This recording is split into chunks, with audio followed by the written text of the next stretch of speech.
Oke, baik. Assalamualaikum warahmatullahi wabarakatuh. Waalaikumsalam. Good morning everyone. Pagi hari ini kita akan mempresentasikan tentang speaking skill beserta masalah dan solusinya. Namun sebelumnya, perkenalkan kami dari kelompok 9. Izinkan kami untuk memperkenalkan diri terlebih dahulu. Perkenalkan, nama saya Nikmatul Fitona dan nama saya Perkenalkan, nama saya Nanda Priyakupa.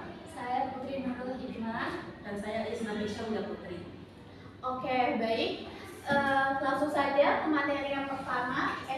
Namun sebelumnya, di sini ada 6 table of content. Yang pertama ada permasalahan, yang kedua teori pendukung, yang ketiga faktor internal dan eksternal, yang keempat ada pengalaman, serta yang kelima solusi, serta yang terakhir kesimpulan. Oke, untuk materi yang pertama adalah permasalahan yang akan dijelaskan oleh teman saya Nanda Firya Arifah. Silahkan. Oke, terima kasih banyak moderator. Jadi materi pertama yang akan saya jelaskan itu adalah permasalahan di dalam speaking ya. Jadi saya akan menjelaskan tentang permasalahan dalam speaking yang sering banget nih kita sebagai pelajar alami. Nah, jadi pelajar itu sering banget menghadapi berbagai kendala ketika mereka harus berbicara ya, apalagi di depan umum.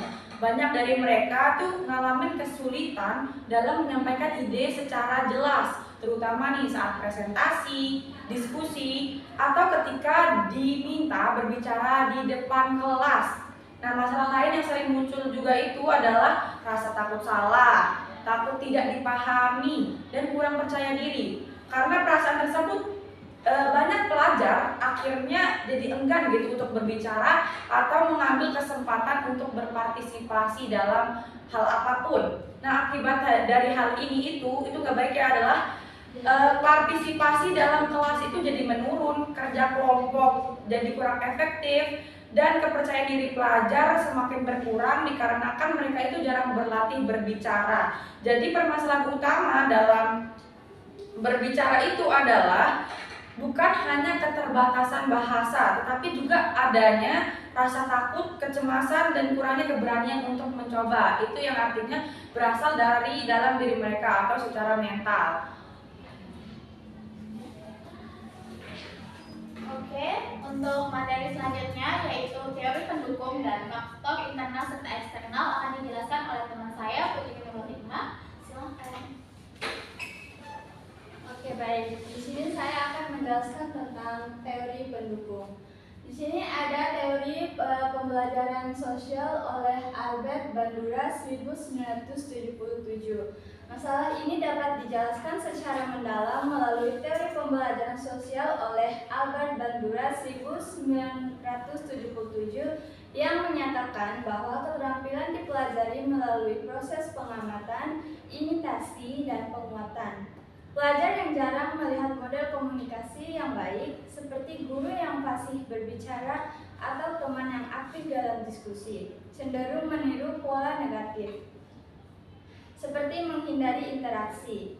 Teori ini didukung oleh penelitian Bandura yang menunjukkan bahwa penguatan positif, misalnya pujian setelah presentasi itu meningkatkan motivasi. Selain itu ada teori dari Abraham Maslow, hierarki, menjelaskan bahwa komunikasi efektif hanya berkembang jika kebutuhan dasar terpenuhi. Pelajar yang stres, kebutuhan fisiologis dan keamanan tidak stabil atau kurang penghargaan, kebutuhan STEM akan kesulitan berinteraksi. Misalnya, di sekolah dengan tekanan tinggi, pelajar mungkin fokus pada kelulusan daripada praktik komunikasi. Teori ini menekankan bahwa solusi harus mencakup lingkungan yang mendukung, seperti kelas yang mendorong partisipasi aktif untuk membangun fondasi psikologis yang kuat. Selanjutnya ada faktor internal dan eksternal. Nah, faktor internal ini mencakup aspek pribadi seperti motivasi, instruksi yang rendah, rasa malu, atau kecemasan sosial. Misalnya, gangguan seperti social anxiety disorder dan kemampuan kognitif terbatas seperti kosakata yang kurang atau kesulitan memproses informasi cepat. Contohnya, pelajar dengan latar belakang keluarga yang kurang mendukung komunikasi mungkin memiliki kepercayaan diri rendah sejak dini. Nah, adapun faktor eksternalnya meliputi lingkungan sekolah seperti kurikulum yang terlalu teoritis tanpa komponen praktis, kurangnya kesempatan diskusi. Misalnya, kelas besar yang menghambat interaksi seperti pengaruh luar media sosial yang mempromosikan komunikasi singkat dan tidak mendalam, atau norma budaya yang menghargai kesopanan berlebihan seperti pelajar enggan bertanya. Kombinasi ini seperti pelajar dari daerah pedesaan yang kurang akses teknologi memperburuk masalah sehingga solusi harus holistik, mengatasi internal melalui terapi outsourcing dan eksternal melalui reformasi kurikulum yang inklusif. Sekian dari saya, akan dilanjutkan oleh teman saya. Baik, di sini saya akan menjelaskan beberapa pengalaman masalah speaking skill. Jadi yang pertama adalah panik saat ditanya secara spontan. Ketika mendapat pertanyaan mendadak, pelajar sering merasa gugup dan panik sehingga sulit memulai pembicaraan. Lalu yang kedua, pikiran suka tiba-tiba kosong meski paham materinya, yaitu meskipun pelajar itu sudah mengetahui materi apa yang disampaikan oleh gurunya, namun terkadang mereka ngeblank atau tidak tahu apa yang dibicarakan oleh guru tersebut. Lalu yang ketiga, sulit memilih kata-kata yang tepat sehingga penjelasan jadi tidak jelas, yaitu kesulitan menyusun kata-kata atau menemukan vokabulari yang sesuai membuat pelajar merasa kurang jelas. Lalu yang terakhir, setelah berbicara kadang mereka suka kurang puas dan makin takut untuk berbicara lagi, yaitu setelah berbicara seringkali muncul perasaan bahwa penjelasan kurang baik, sehingga membuat pelajar semakin takut untuk memperbaiki diri atau berbicara lagi. Next. Lalu saya akan membicarakan solusinya. Yang pertama, latihan speaking secara rutin mulai dari kalimat sederhana, yaitu latihan teratur membuat otot berbicara, pengucapan, dan keberanian meningkat. Mulai dari bentuk paling mudah, misalnya memperkenalkan diri, menyebut deskripsi benda, atau menyebut kegiatan sehari. Semakin sering latihan, kecanggungan akan berkurang dan kelancaran akan meningkat. Lalu yang kedua, meningkatkan kosakata dasar agar lebih mudah menyusun ide saat berbicara, yaitu kesulitan memilih kata sering terjadi karena vokabulari terbatas. Jadi dengan menambah kosakata dasar, pelajar bisa menyampaikan ide lebih lancar tanpa banyak berhenti.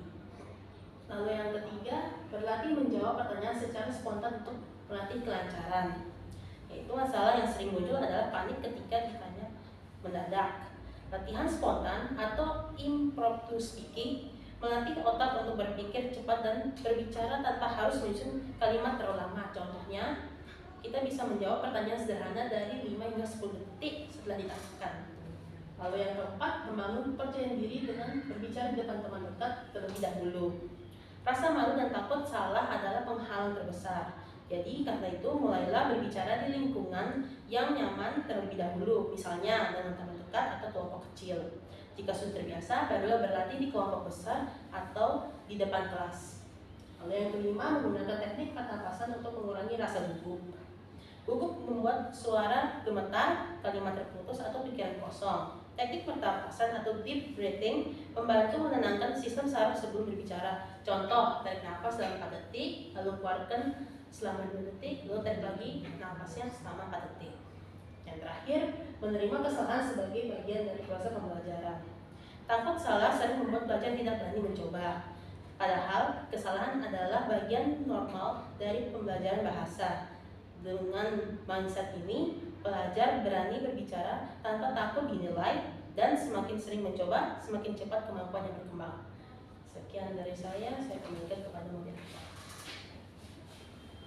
Oke, next yang terakhir adalah kesimpulan.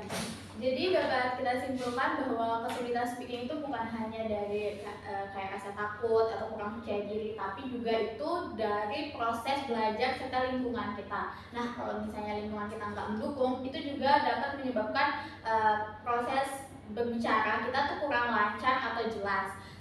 juga tadi sudah dijelaskan, ada teori juga dari Bandura juga yang mengatakan bahwa anak-anak itu melihat dan menirukan. Nah,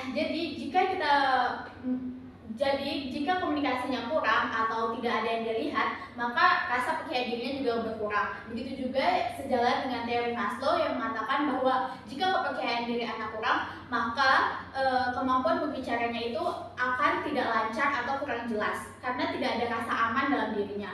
Nah, meskipun banyaknya masalah yang sangat kompleks, tetapi setiap masalah itu tentu saja ada solusinya. Nah, solusinya di sini kami menawarkan untuk berlatih mengatur nafas dengan baik, kemudian juga mengatur kosakata dengan baik, dan itu dapat menyebabkan berbicara bisa menjadi jelas, lancar, dan tepat. Oke, mungkin itu saja dari kelompok kami. Sekian. Wassalamualaikum warahmatullahi wabarakatuh.